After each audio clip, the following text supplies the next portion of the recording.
দেখো তাহলে দেখো, আসসালামু আলাইকুম। আজকে আমাদের হচ্ছে শুরু হচ্ছে যেখান থেকে, সেটা হলো জেনেটিক ইঞ্জিনিয়ারিং ও রিকম্বিনেন্ট ডিএনএ প্রযুক্তি। তো জেনেটিক ইঞ্জিনিয়ারিং মানে তো বুঝতে পারছো, জীব নিয়ে যে কলাকৌশল করা হয়, তাই না?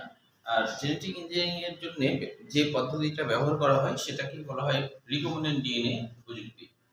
তাহলে এখন হচ্ছে দুইটা কিন্তু আসলে এক হিসাবে একই বলা যায়, আবার একটু আলাদাও। মানে জেনেটিক ইঞ্জিনিয়ারিং একটা সাবজেক্ট, সেখানে জেনেটিক ইঞ্জিনিয়ারিং করার জন্য যে কাজটা করা হয় সেটা হলো রিকম্বিনেন্ট ডিএনএ প্রযুক্তি। ব্যাপারটা এরকম। তো যদি তুমি বইয়ের ভাষায় বলো, জেনেটিক ইঞ্জিনিয়ারিং এর জন্য যে পদ্ধতি প্রয়োগ করা হয়, যদি পরীক্ষা আসে যে জেনেটিক ইঞ্জিনিয়ারিং কাকে বলে, তাহলেও তুমি কিন্তু এখানে অনেকগুলা সংজ্ঞা দেওয়া আছে, ছোট ছোট সংজ্ঞা দেওয়া আছে। প্রয়োগ করা হয় তাকে রিকম্বিনেন্ট ডিএনএ বলা হয়। বলা হচ্ছে জেনেটিক ইঞ্জিনিয়ারিং এর জন্য যে পদ্ধতি প্রয়োগ করা হয় তাকে রিকম্বিনেন্ট ডিএনএ প্রযুক্তি বলে। অর্থাৎ হলো পরীক্ষা যদি আসে রিকম্বিনেন্ট ডিএনএ প্রযুক্তি কাকে বলে, রিকম্বিনেন্ট ডিএনএ প্রযুক্তি কাকে বলে, তাহলে আমরা বলতে পারবো জেনেটিক ইঞ্জিনিয়ারিং এর জন্য যে পদ্ধতি প্রয়োগ করা হয় সেটা হলো রিকম্বিনেন্ট ডিএনএ প্রযুক্তি। আমি জেনেটিক ইঞ্জিনিয়ারিং লিখি, জেনেটিক ইঞ্জিনিয়ারিং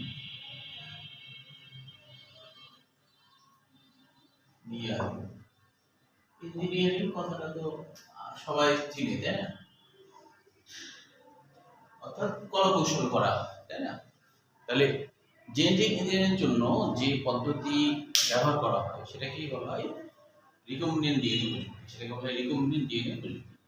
তাহলে ডিএনএ মানে জেনেটিক ইঞ্জিনিয়ারিং একটা সাবজেক্ট, সেখানে যা যা কাজ করা হয় সেটাই হলো আসলে রিকম্বিনেন্ট ডিএনএ। সেই জন্য এখানে বলা হচ্ছে জেনেটিক ইঞ্জিনিয়ারিং ও রিকম্বিনেন্ট ডিএনএ প্রযুক্তি। ঠিক আছে? বা বলাটাও ভুল হবে, যে জেনেটিক ইঞ্জিনিয়ারিং বা রিকম্বিনেন্ট ডিএনএ এটা বললেও ভুল। জেনেটিক ইঞ্জিনিয়ারিং একটা সাবজেক্ট, একটা বিষয়। হ্যাঁ হ্যাঁ, এর একটা অংশ। আচ্ছা, তাহলে এখন দেখো এখানে সংজ্ঞা দেওয়া আছে। প্রথমে দ্বিতীয় নম্বর লাইনে আছে, কোনো জীবকোষ থেকে কোনো সুনির্দিষ্ট জিন নিয়ে অন্য জীবকোষে স্থাপন ও কর্মক্ষম করা বা নতুন বৈশিষ্ট্য সৃষ্টির জন্য কোনো জীবের ডিএনএতে পরিবর্তন ঘটানোকে বলা হয় জেনেটিক ইঞ্জিনিয়ারিং। রিকম্বিনেন্ট মানে কিন্তু কি বোঝায়? রি মানে পুনরায়, তাই না? কম্বিনেন্ট মানে কি? সাজানো বা সজ্জারিত। অর্থাৎ কোনো ডিএনএ কে আমি পুনরায় সাজাবো, যেভাবে আছে সেভাবে না করে একটু এদিক সেদিক করে সাজাবো, এরকম হলে সেটাই হলো যে রিকম্বিনেন্ট ডিএনএ।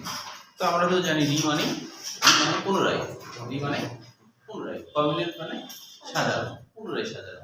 অর্থাৎ ডিএনএ এর মধ্যে যে যে জিন আছে সেইখান থেকে আমি কিন্তু এদিক সেদিক করে কলাকৌশল করে একটু ভিন্ন রকম করবো। এই ভিন্ন রকম করাটাই কিন্তু রিকম্বিনেন্ট ডিএনএ। তাহলে জেনেটিক ইঞ্জিনিয়ারিং এর একটা পার্ট হলো রিকম্বিনেন্ট ডিএনএ।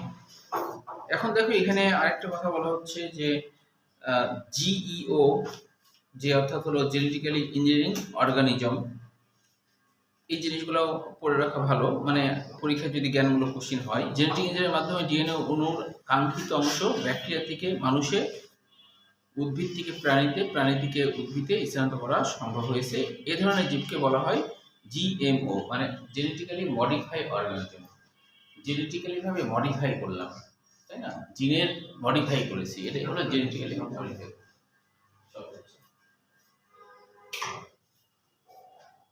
তাহলে জেনেটিক্যালি মডিফাইড এটাই বোঝায়, একটু ভালো করা আর কি, এটাই হলো মডিফাইড। এখানে দেখো যে আরেকটা